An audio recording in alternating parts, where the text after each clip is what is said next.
What's the word, good again? So, no, I decided to do something different with the newsletter now. Learned quite a bit in missing April and May's newsletter, having it on time. And the crazy part is, April was stress awareness month, and May was mental health month. And what happened? I was stressing, and my mental health has not been amazing this month. But, tis the journey of entrepreneurship, right? So today I want to talk about the three things that I learned during this time period about the impact of stress on entrepreneurs and through their entrepreneur journey. Number one, the impact of stress on your mind is crazy. So I read this report from the startup Snapshot, and it said that 72% of founders and entrepreneurs report an impact on stress or impact of stress on their mental health. So when I look at my life, it's like, wow, over the last couple of months, like I high key have been spiraling because of this one stress that's in my life. And even though the stress is like propelling me and like making me want to have fun, like it's a passion project, it's causing me a lot of stress mentally. It's causing me a lot of stress and it's making me realize a lot about myself as well, which going down that personal development journey, oh my goodness. If you ain't did your work, you don't know what I'm talking about. But if you've been doing your inner work, you feel me? So I've just kind of been spiraling. Like, do I know enough? Am I cut out for this? You know, is it me? Am I not doing enough? All of that.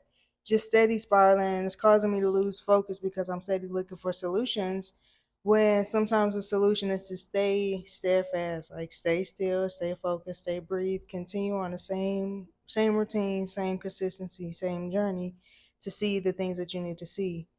But I ain't gonna lie, like as soon as I see a wire trip, I'm ready to pivot. You feel me? But maybe that's me causing my own stress.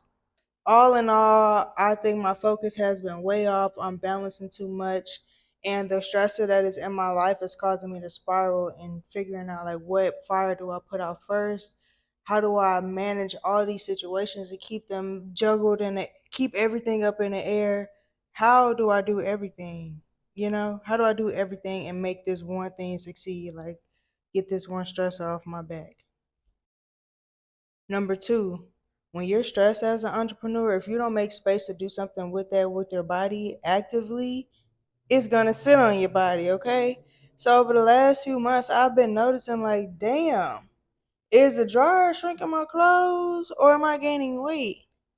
And really the answer is both. I don't play. So the dryer, it doesn't dry all the way. So I've been having to spin it multiple times. So I do think it's shrinking, but I've also been gaining weight in my midsection.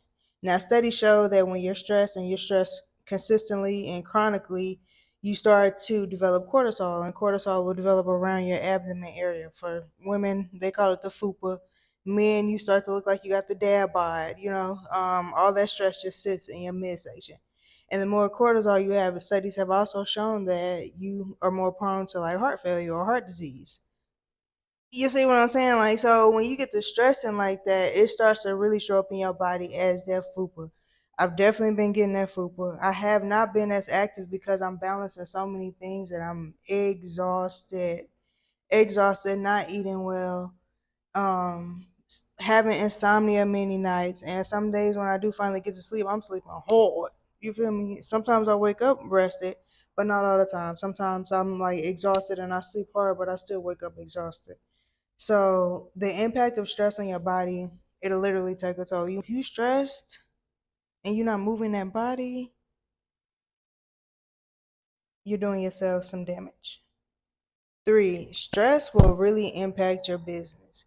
If you are super stressed out and you're not able to really pivot and make sound decisions while you're stressed and you're juggling a lot of things, you're going to make some very, very impulsive decisions that often serves as a band-aid but doesn't really get you in a better spot. It's just like, okay, I just threw a little water on that fire, but let me hurry up and throw a little water on that fire and at least I keep the fires low. But you just running back and forth burning yourself out. You know what I'm saying? Like the impulsive decision making is not always the best decision making. Yes, you need to be able to think on the spot, make an executive decision. but you also need to be able to think long term. And every fire that you see might not be a fire worth taking or worth handing attention to. I've been learning this and realizing like how I trade the stock market. I've been reading this book called, I know I'm gonna mess this up, so I'm not even gonna say it, but I'm gonna link it somewhere. But it's like naked high probability trading, basically, just high probability trading, just using support and resistance zones. And so it's been making me like become more in tune with the peak seasons of entrepreneurship. And from there, I decide when and how I'm getting in on my trade. And I realize when I'm stressed or when I'm pressed because I'm up against the wire about raising money or funds or something, I get to take in crazy positions, and then I done lost the trade. You know what I'm saying? Like I ain't got time for that really. I don't.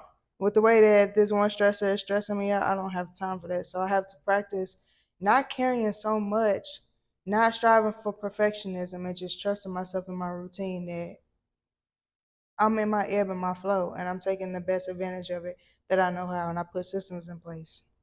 Now, okay, let me talk about it. What has had you so stressed, girl? What is going on?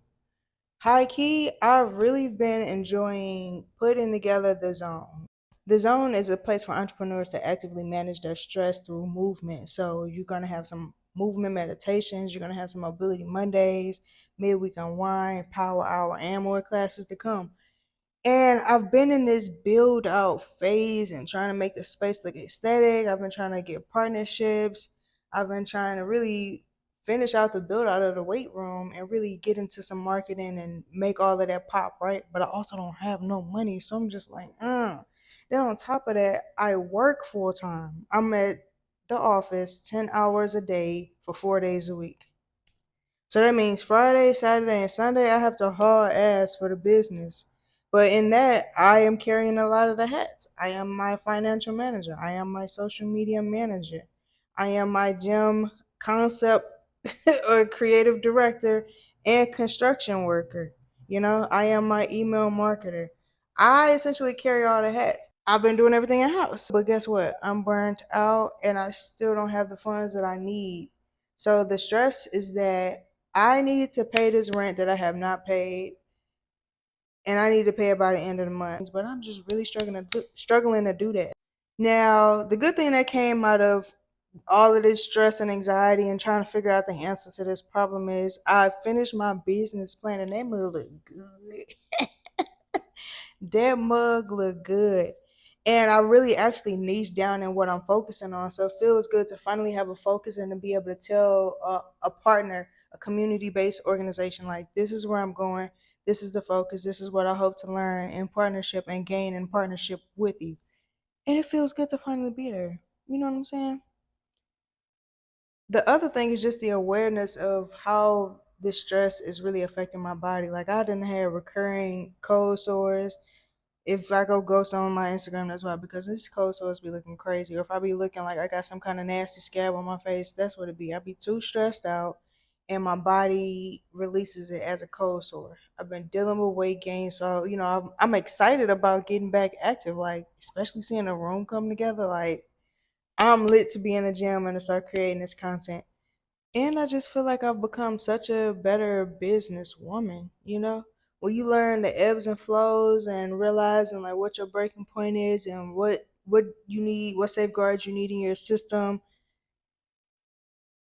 entrepreneurship becomes a lot easier. I'm not gonna say it's perfect because I've been talking to some of my friends who make multi-millions and make thousands, hundreds of thousands, and they're thinking about going back to work. That's what they told me. Like, I'm not saying finding a flow is gonna make entrepreneurship 1,000% easier.